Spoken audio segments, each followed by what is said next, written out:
Welcome back. इस वक्त हमें प्रोग्राम में ज्वाइन किया है सलमान नकवी ने, मुआशी तज्ज़ियाकार हैं। इनसे जानेंगे कि आइंदा आने वाले दिनों में निगरां हुकूमत क्या करने जा रही है, IMF ने क्या नई शराइत निगरां वज़ीर आज़म को दी हैं और वो आके उनके ऊपर अमल दरामद करेंगे और फिर एक नया महंगाई का तूफान बरपा होगा। फाइनेंशियल इन्वेस्टर को वैसे ही खदशात हैं और उसके क्या इम्पैक्ट्स खास तौर पर कराची स्टॉक मार्केट पर मुरतब होंगे। बहुत शुक्रिया आपका सलमान साहब।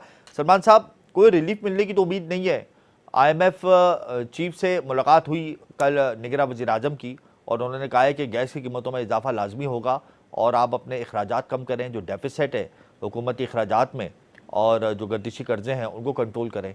तो आप क्या समझते हैं कि चैलेंजेस मजीद बढ़ेंगे आइंदा आने वाले दिनों में? जी बिल्कुल, क्योंकि ये बात कमिटेड है और मैं समझता हूँ काफी हद तक जस्टिफाइड है कि गैस की कीमतें बढ़ना चाहिए और बढ़ेंगी यकीनन, और IMF की भी यही डिमांड है। और अलबत्ता जो 200 यूनिट से कम खर्च करने पर जो पाकिस्तान IMF से रिक्वेस्ट कर रहा था कि उस पर रियायत मिल जाए बिजली के यूनिट पे, तो लेकिन वहाँ रियायत नहीं मिल रही जो हमारी इतलात है।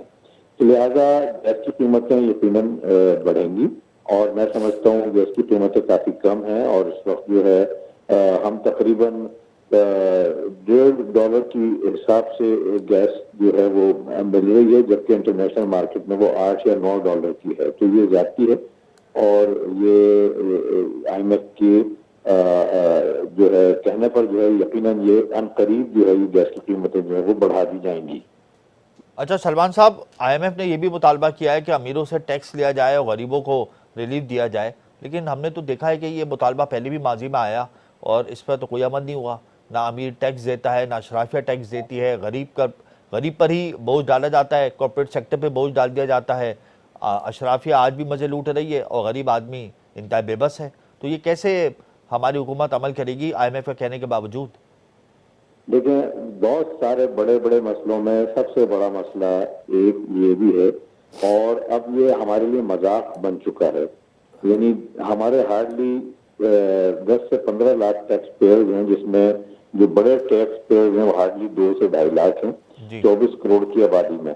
और बहुत सारे सेक्टर्स जो हैं वो बगैर टैक्स के, एग्रीकल्चर सेक्टर टॉप पर है, उसके अलावा जो है आपका रिटेल सेक्टर्स आपके सामने है, सर्विसेज सेक्टर्स में बहुत सारी जगहों पर जो है टैक्स की बहुत ज्यादा गुंजाइश मौजूद है। तो ये तमाम सेक्टर्स हैं, प्रॉपर्टी सेक्टर्स पे बहुत गुंजाइश है। तो ये तमाम सेक्टर्स जो हैं बगैर टैक्सेस के चल रहे हैं और अरबों खरबों का ये प्रॉफिट बनाते हैं। मुल्क कहाँ लाकर खड़ा कर दिया। हमारी GDP का अगर कैलकुलेट करा जाए तो 40 से 45% इन सेक्टर्स को कवर करता है हमारा GDP। यानी हमारी GDP का 40-45% टैक्स में है ही नहीं। तो वो मुल्क कैसे चल सकता है, किस तरह चल रहा है? तो ये बहरहाल एक मजाक है। अब अच्छी चीज ये है कि मौजूदा हुकूमत अब तो कहकर है, कोई सियासी विल नहीं होगी। पहले ये टैक्स लगाने की कोशिश की जाती थी, जो सियासतदान मैदान में आ जाते थे, उनके सपोर्टर्स, हमदर्द, जिनको वो सिलेक्ट करा कर लेकर आते हैं और उसके बाद उनके इलेक्शन कैंपेन पे पैसा खर्च करते हैं, फिर उनके जरिए टैक्स रियायत लेते हैं,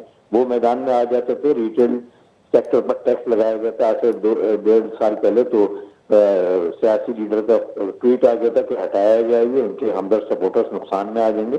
तो अब वो चीज इसलिए नहीं हो सकती कि क्या गवर्नमेंट है और प्रोफेशनल लोग हैं, सिंसियर हैं, मुल्क से वफादार हैं, समझते हैं ये सारी चीजें। यकीनन अब वक्त आ गया है कि ये अमली इक़दामात, रिफॉर्म्स इम्प्लीमेंट होने चाहिए। आपने कहा कि मौजूदा हुकूमत जो इस वक्त मौजूद है वो सिंसियर हैं, वफादार हैं, तो क्या इससे पहले वाले सिंसियर और वफादार नहीं थे? भाई आपके सामने रिजल्ट है पिछले 12 इलेक्शन का जो 50 साल में हुए हैं। आज पाकिस्तानी पासपोर्ट चौथे नंबर पे है दुनिया में नीचे से। यानी शाम और फलस्तीन और इन ममालिक के जहाँ जंगें हो रही हैं उसके बाद पाकिस्तानी पासपोर्ट का नंबर आ रहा है। आज जो बच्चा पैदा हो रहा है 2.5 लाख का मखरूज पैदा हो रहा है। आज हमारी करेंसी का क्या हाल है? हमारे 61,000 अरब रुपए के कर्जे हैं और मुल्क में कोई तरक्की का नामो निशान नहीं है। हमारे पड़ोसी ममालिक जिसमें चाइना, इंडिया, ईरान, हत्ता कि अफगानिस्तान हमसे आगे निकल चुके हैं और अब हम पीछे पीछे और शायद सोमालिया की तरफ चल पड़े हैं।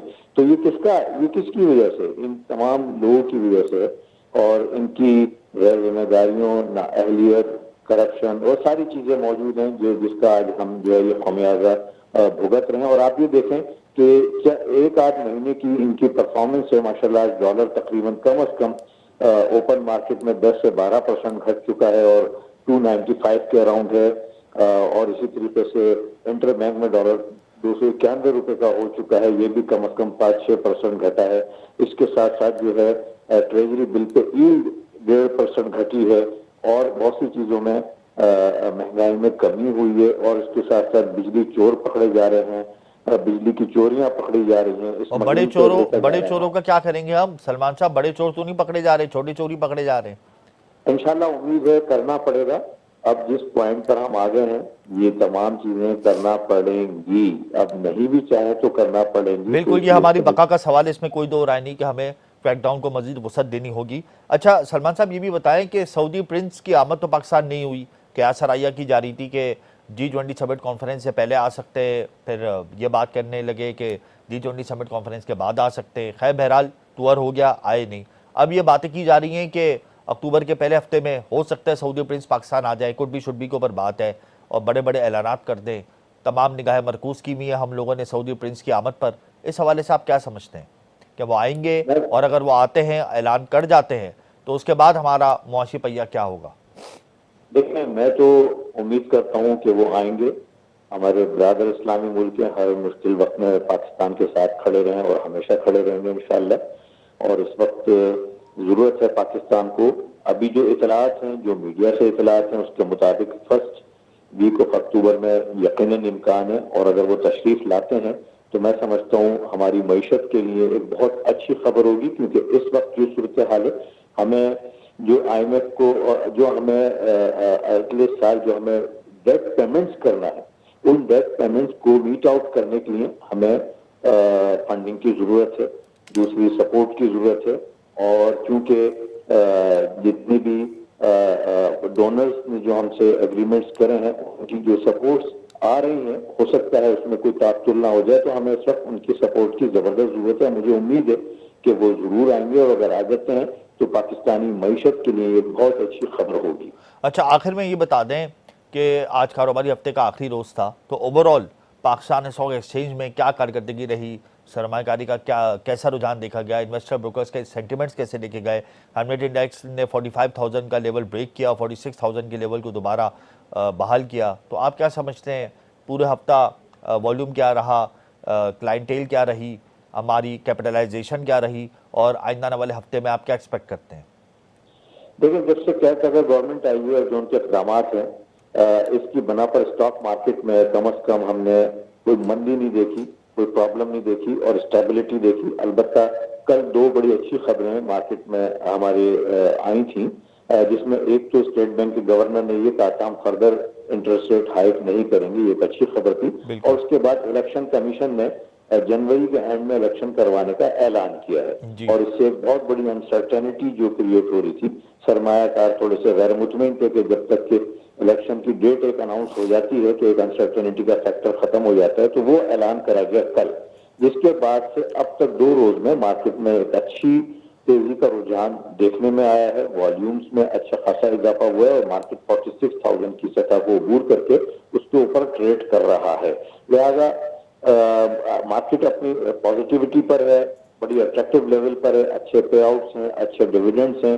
اور اگر اچھی خبروں کا سلسلہ جاری رہا, اور جس طریقے سے گورنمنٹ محنت کر رہی ہے, ہر فرنٹ پہ یہ لوگ محنت کر رہے ہیں, پاور سیکٹر پہ محنت کر رہے ہیں, پرائیویٹائزیشن کی طرف محنت کر رہے ہیں, اسی طریقے سے ڈالر کو کنٹرول کر رہے ہیں, بہت سارے اقدامات یہ کر رہے ہیں. اسی طرح اگر یہ کرتے ہیں تو مجھے یقین ہے کہ کیپٹل مارکیٹ جو ہے وہ مزید بہتر ہوتی رہے گی. بہت شکریہ سلمان صاحب.